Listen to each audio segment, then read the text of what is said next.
Welcome to Copilot Podcasts. Imagine hiring your arch nemesis as your personal driver and not even knowing it. Today, we're diving into one of Marvel Comics' most bizarre rivalries, the twisted tale of Whirlwind and the Wasp, a story of obsession, deception, and the fine line between hero and stalker. Oh, this is such a fascinating case study in villain psychology. The fact that David Cannon managed to maintain a double life as Janet Van Dyne's chauffeur while simultaneously attacking her as Whirlwind is just mind-boggling. Let's start at the beginning. Who exactly is Whirlwind, and how did this whole bizarre situation develop?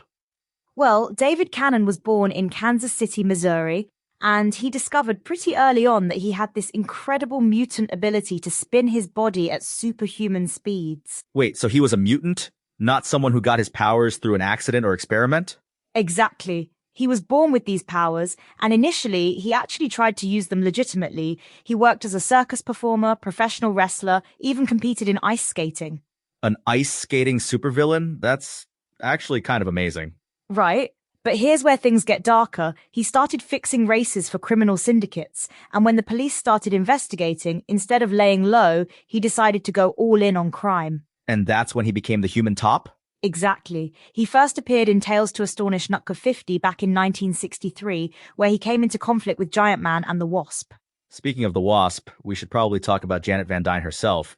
She's actually a pretty remarkable character in Marvel history, isn't she? Oh, absolutely.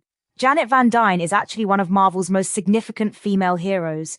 She's a founding member of the Avengers, and fun fact, she's the one who actually came up with the team's name. Really? I had no idea she named the Avengers. And that's just the beginning. She's been one of the longest-serving members and has led the team longer than anyone except Captain America. So how did Whirlwind go from being just another villain to becoming so obsessed with her?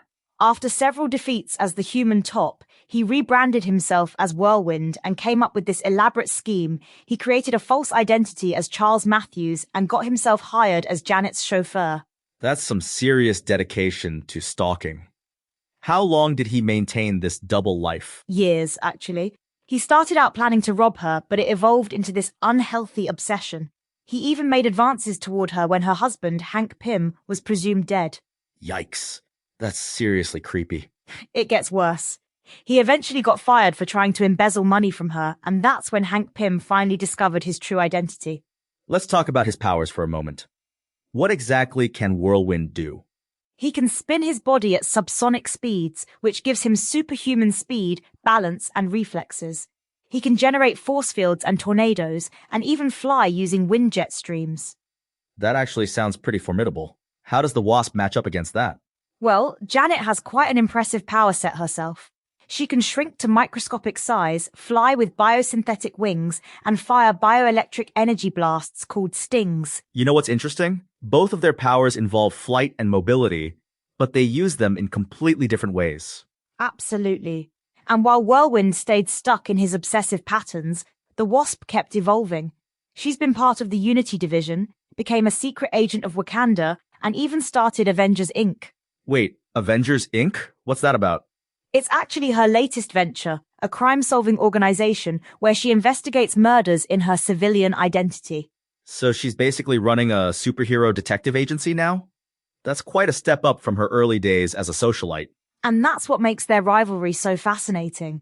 While Janet kept growing and evolving as a character, Whirlwind just spun his wheels, if you'll pardon the pun.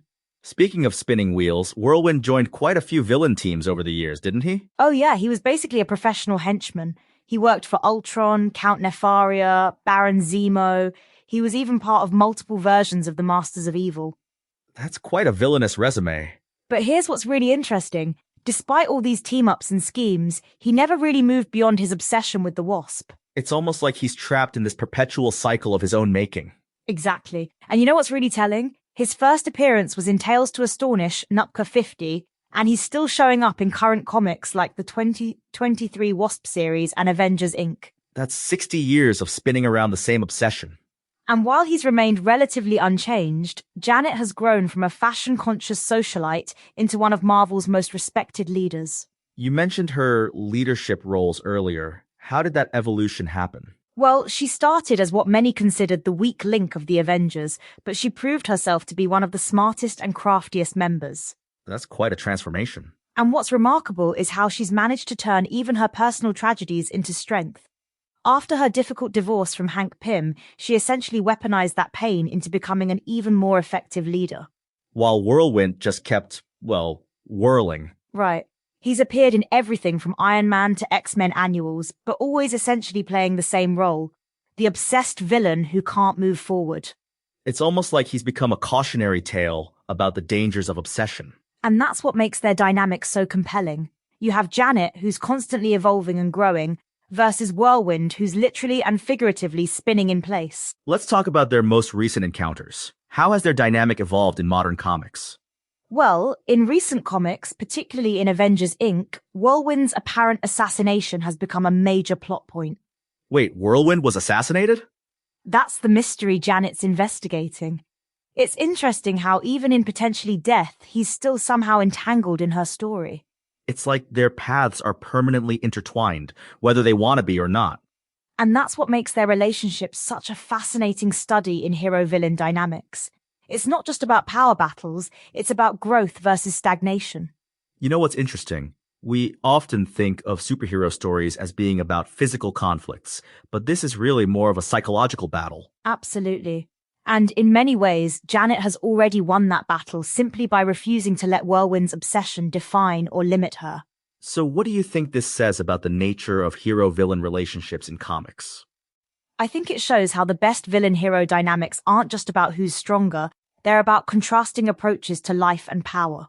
And in this case, it's about how one character grew beyond their origins while the other became trapped by them. Exactly. Janet Van Dyne went from being a fashion-conscious socialite to one of Marvel's most respected leaders, while Whirlwind just kept spinning in the same destructive patterns. It's almost poetic. His power literally involves spinning in circles, and that's exactly what he's done with his life. And meanwhile, the Wasp just keeps soaring higher. Well, that brings us to the end of today's episode of Copilot Podcasts. Sometimes the most interesting superhero stories aren't about the fights, they're about the choices we make and the paths we choose to follow. Or, in Whirlwind's case, the paths we keep spinning around on. And on that dizzying note, thanks for listening, everyone. Remember, in life, as in comics, it's not about how fast you can spin, it's about how far you can grow.